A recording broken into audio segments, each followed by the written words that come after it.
Hello, welcome to another video. This one's going to be how to repair your NES if it's got the blinking light on the front and the flashing white screen, or it just gets a solid white screen.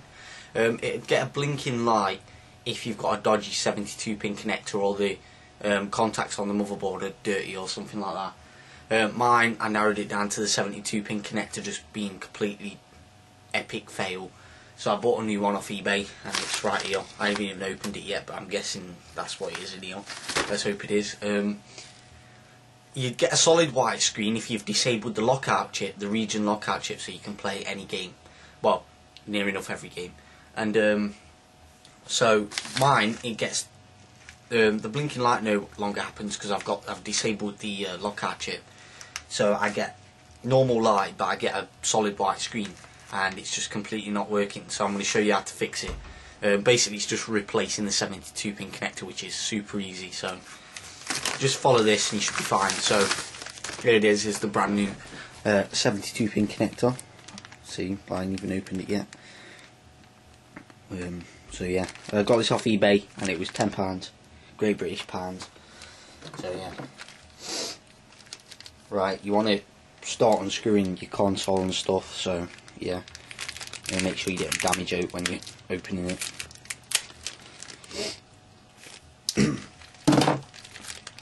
There'll be quite a few screws inside.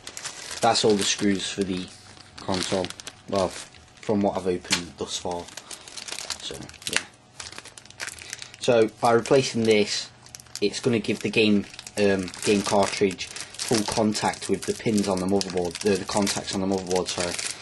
You can see everything's just nice and fresh and brand new. So let's put that in there.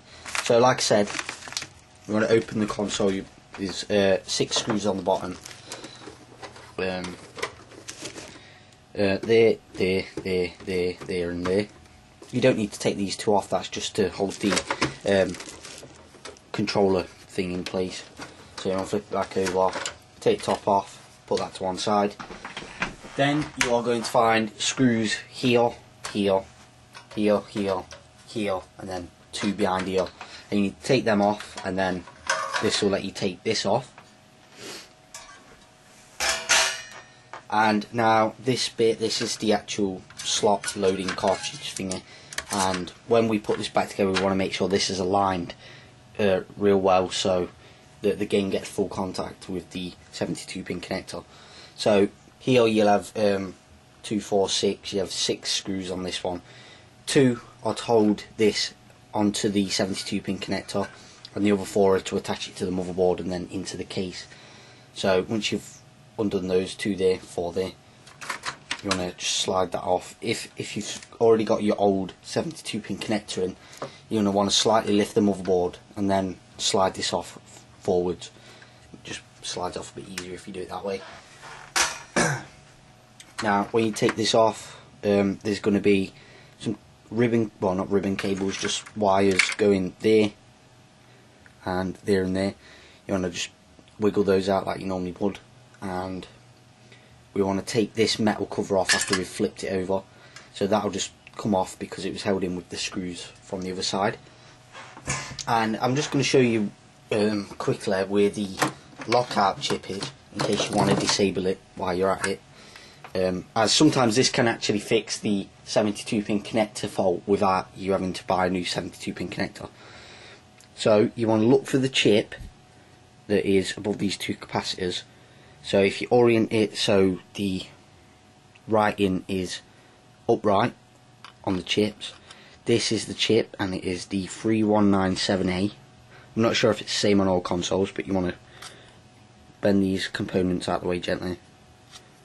And then this 4th pin, so the 4th one in from the left, 1, 2, 3, 4. You just want to cut that, and so there's a gap, so it's no longer contacting the motherboard. Now you could put this to a ground, and I advise you to do it to a ground. I haven't, because you don't need to, but I advise you to do it. So if you want to ground it, you're going to put a wire, tin the wire, put it onto this bent up 4th pin, and then you want to put it to the 3rd one in from the top right, just below the C1C thing on the motherboard. So you can't really see that very well, so I'll give you a close-up shot of it later. Anyway, let's get back to the 72 pin connector. Your old one will be here. You just want to grab it and you want to slide it off. Now you get your brand new one, and basically you see the one with the double prongs. Well, this needs to go like this. So imagine if it was in the case. This would be like that, if you get what I mean. So this one with the double pins on it is going to be contacting the motherboard. Now before you put the new 72 pin connector on, you want to get some alcohol and you want to clean this off, like pure alcohol, so you get rid of any residue on here. And that's what I'm going to do now. Okay, so for cleaning the contacts on the motherboard, what you want to do is you want to get some, you know, paper towels or like a crappy old rag or something, and you want to get a crappy old toothbrush, and you want to get something to clean it off with. Nail polish remover works fine. So yeah, and these are the contacts that we're going to be cleaning. You just want to scrub them for a bit, not too much, but you just want to scrub at these so they come up a bit cleaner, and then you want to make sure that it's all dry off. So I'm going to do that now. Okay, so now that's all nice and clean and it's all dry, there's no residue left on it, nothing to short circuit anything. We can put the 72 pin connector on. So like I said, I'm going to put it like this, as if this was the front of the console, and you want to find the bit with the two prongs on either side, and then you want to put it like this, so this bit goes on there. So I'm going to do that. You don't want to push too hard because you might damage something, and I don't mean your arm, I mean some components or something. You want to make sure it's on real well, so there's not too much wobbling about. My old 72 pin connector, if it was on now, it'd be like super loose, and that's why it wasn't working. Okay, so once you've got that back on, you want to reassemble the console.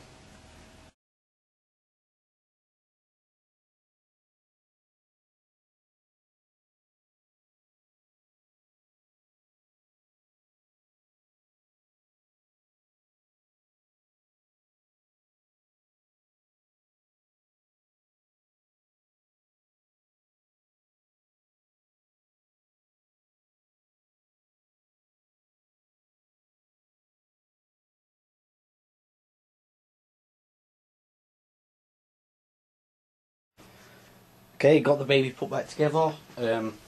So I just put Battletoads in, test it, and it is working, which I'm really happy about because I got this cheap. I knew what was wrong with it, it was just finding the part.